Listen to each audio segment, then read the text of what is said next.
Hi! అందరూ బాగున్నారా? నిన్న పిల్లలు వెళ్ళిపోయారండి. స్కూల్ స్టార్ట్ అయినాయి కదా! వెళ్లారు. చిన్నాడేమో నర్సరీ చదువుతున్నాడు. పెద్దాడేమో పీపీ 1 అనమాట. ఇద్దరూ నేను ఏ పని చేస్తున్నా నా వెనకాలే ఉండేవాళ్ళు కదా! ఇంకా వాళ్ళు వెళ్ళిన తర్వాత ఒక 2, 3 రోజులు ఏదో బెంగగా అనిపిస్తుందండి.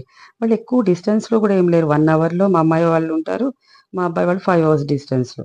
మంత్లీ వన్స్ కంపల్సరీ వాళ్ళని కలిసొస్తా ఉంటాము. ఇటు వీళ్ళని కలుస్తూనే ఉంటాం. అయినా వచ్చి వెళ్ళిన ప్రతిసారి ఏదో చిన్న బాధ. ఈ మన భోగి రోజు పిలిచామండి వీళ్ళని. మన కాలనీలో ఉంటారు ఈ పిల్లలు. వీళ్ళని డిన్నర్‌కి ఇన్వైట్ చేశాను. ఆ రోజు కూడా మా మనవళ్ళు ఎంజాయ్ చేశారు. ఎర్లీ అవర్స్‌లో వాకింగ్ చేస్తే ఇలా ఉంటుందండి వ్యూ. మన వెంచర్ బయటికొచ్చిన వెంటనే ఆపోజిట్‌లో చెరువుంటుంది. ఒకరోజు మా అమ్మాయి నేను ఇద్దరము ఆ ఎర్లీ అవర్స్‌లో వాకింగ్‌కొచ్చి చాలా ఎంజాయ్ చేసాం నేచర్‌ని. చూడండి ఎంత అద్భుతంగా ఉందో. ఇలా చూసుకుంటూ నేచర్‌ని ఎంజాయ్ చేస్తూ ఆ మంచులో వాకింగ్ చేశామనమాట ఒకరోజు.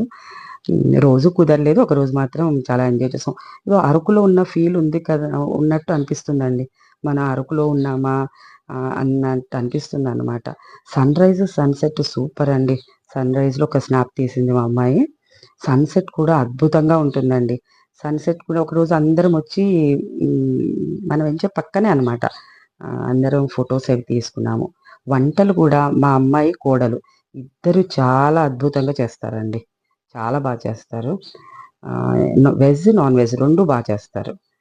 చేసిన వెంటనే వేడి వేడిగా తీసుకొచ్చి ముందు మీకు వేడిగా ఇష్టం కదా! మీరు తినండి. ఇన్ని రోజులు మీరు చేశారు కదా! అని నన్ను వంట చేయనివ్వరు. ఇక్కడ వచ్చినా వాళ్ళే చేస్తారు. అక్కడికి వెళ్ళినా వాళ్ళే చేస్తారు. చాలా చేస్తారు. ఇద్దరు గూడా చాలా కలిసిపోయి ఉంటారండి. కోడలు కూడా కూతురులానే అనిపిస్తుంది నాకు. ఇద్దరు కూతుళ్ళు, ఇద్దరు కొడుకులు అన్న ఫీలింగండి. అల్లుడు కూడా కొడుకులానే అన్నమాట. చాలా ఏదైనా అడ్వైస్ ఇచ్చినా మనతో చాలా అన్నమాట. ఇలా కలిస్తే అల్లరల్లరి చేస్తారండి. నలుగురు ఉన్నారంటే అల్లరల్లరి చేసేస్తారు. రిటైర్మెంట్ తర్వాత ఇంతకన్నా ఏం అదృష్టం కావాలండి.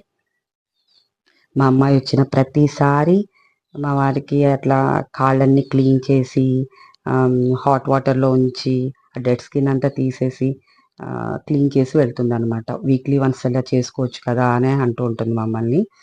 నాకు కూడా అలాగే చేసి వెళ్తుందనమాట. హ్మ్. ఇంకా అసలు పిల్లలు వచ్చి వెళ్ళిన తర్వాత ఇంత దగ్గర ఉన్నా సరే ఏదో వాళ్ళు వెళ్ళిన తర్వాత ఒకలాంటి బాధగా అనిపిస్తూ ఉంటుంది గదా! అమ్మమ్మలకి, నానమ్మలకి ఈ ఫీల్ అందరికీ అర్థమవుతుందండి. వాళ్ళొచ్చి వెళ్ళిన తర్వాత ఒక 2, 3 డేస్ ఏదో కొంచెం బాధగా అనిపిస్తూ ఉంటుంది. మిస్ యూ కన్నయ్యలు. మీరు వెళ్ళిన తర్వాత చాలా బోర్ అవుతున్నాను.